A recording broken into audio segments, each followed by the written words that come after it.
And this is the thing, I thank all of you, the African community, and I work with different communities, no matter the religion, the color. I've been able to be part of different organizations, NGOs, nonprofits, and for-profits and corporations because of my goals in education. And one of the things that I have to say, I was born in Colombia, where most of the African community are very welcome in South America. And I have to say that I'm very proud, to say that I may not be that white, I might not be that dark. I'm in between, so I blend with everyone. So to that end, I have to say that through my journey, I was exposed and raised in different cultures. I was, was raised here in the United States, and I was brought in with an importance of education. And because of that, I was also exposed as an educator to different cultures here in New York City. And I had to learn about their communities and what their needs were. So to that end, I empower every type of community that is working on enhancing any type of skills through education. And I have to say, I'm going to start my speech with this quote. And the question isn't who's going to let me. It's who's going to stop me. And this is by Ayn Rand and empowerment.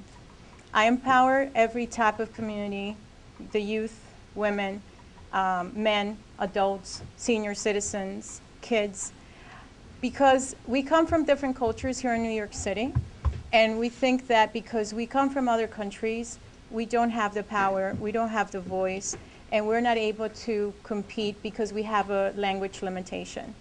And that is wrong. We come from a culture, most of you from Africa, and you have knowledge, you have skills, you have a background, you have a culture, a language, and that should never be stopped. That should never be forgotten.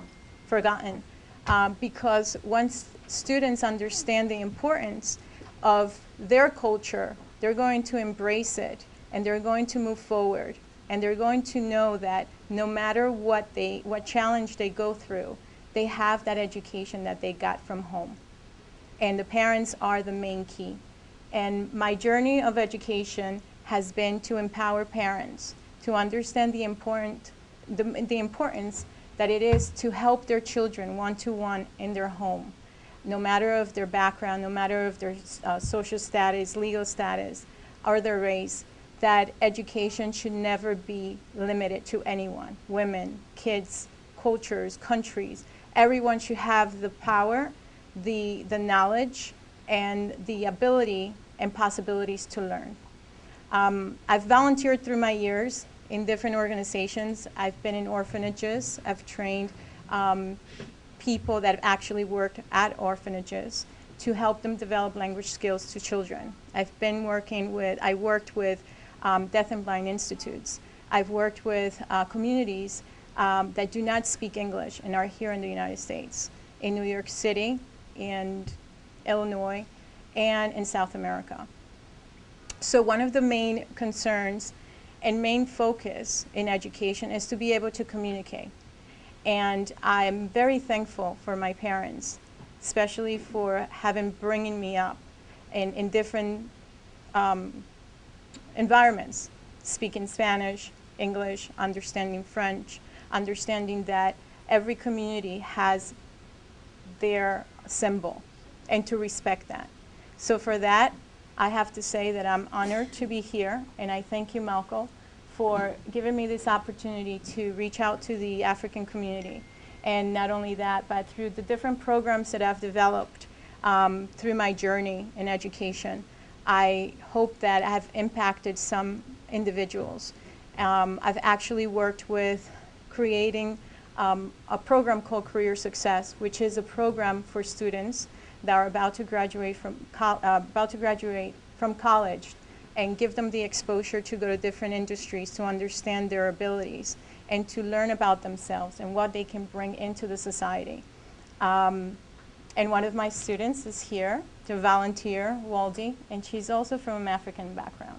She speaks about 8 languages. And I am very proud to have her, here, because it was her family. It was that African culture. And I invited her because I feel proud, not only because she's African background, she's a woman, and she's a student here in the United States, and reaching those goals that everyone should reach, no matter what country they're in. And if Africa, it's not valued, we'll make it value. We'll make Sanders, we'll make that society value that we have knowledge and we have skills. It's our future generations. I'm here not only because I've worked with children all through my years. I have my daughter. My daughter's here present. Her name is Valentina.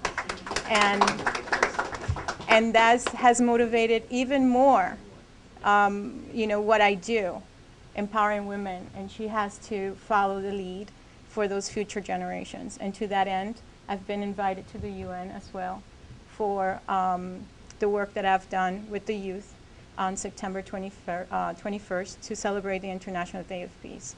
I've reached out to different schools here in New York City because we celebrate every single feast, right, every holiday. But peace is one that has not been celebrated.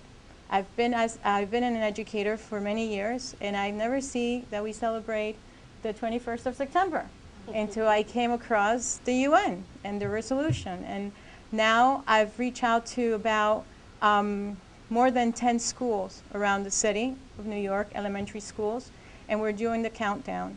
And we're empowering all these communities here in New York City, not only because they're here in New York City, but my goal is to use New York City schools as the platform and the voice to the world with these children.